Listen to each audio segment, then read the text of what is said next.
Welcome to Big Blues Explorations. Today you join me from Nendaz section of the map of the four valleys.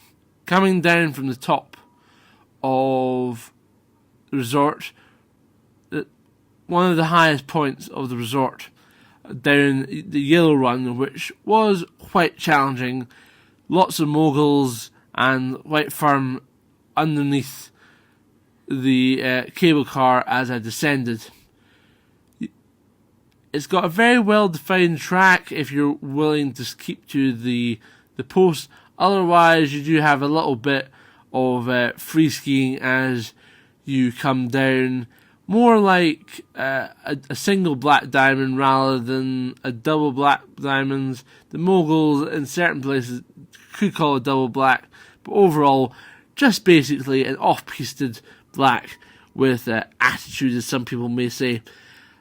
And then you get to a nice flat smooth run, well marched for the last part of the descent through all the ups and downs of through the trees, and then very hard at this point to get lost, and marking a nice departure from the difficult run that you've just come down.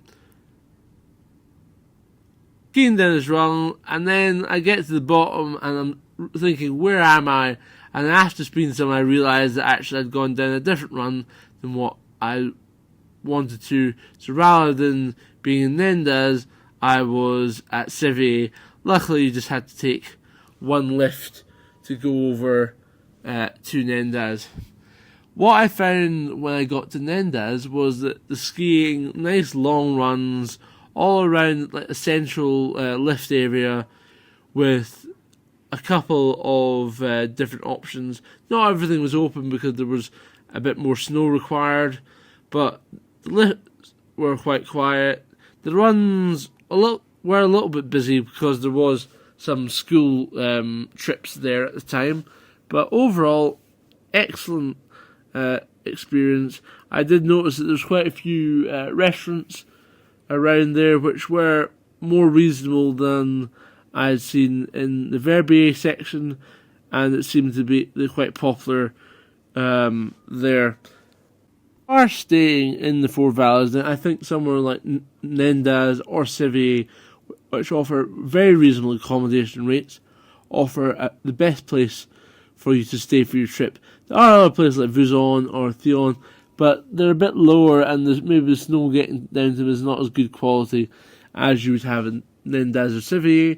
And at Nendaz and Verbier, you're midways between all the resorts, allowing you good access to the lifts and to the slopes. The second day I did have to do some P-texing and repairs to the skis and some waxing and sharpening because of the damage that had been sustained due to the piste in the Verbier side as I returned, because I stayed at Le Chab, which is at the bottom of Verbier, meaning that I did have to take the cable car up and down and go through Verbier every time that I wanted to go to any part of the resort. Now for the ratings, I'm going to give for the lifts at Nendaz, I'm going to give it a 7.5.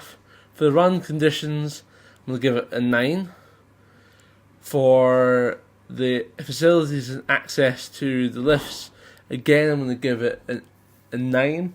And overall, I'm going to give it, for the lifts and stuff, and quality of the whole resort, I'm going to give it an 8.5. Overall, I think the Nendaz gets a solid 8.7. Thank you very much again, ladies and gentlemen, for watching another Big Blues Explorations, and please stay tuned for the next segment of Verbier 3 and number 4 still.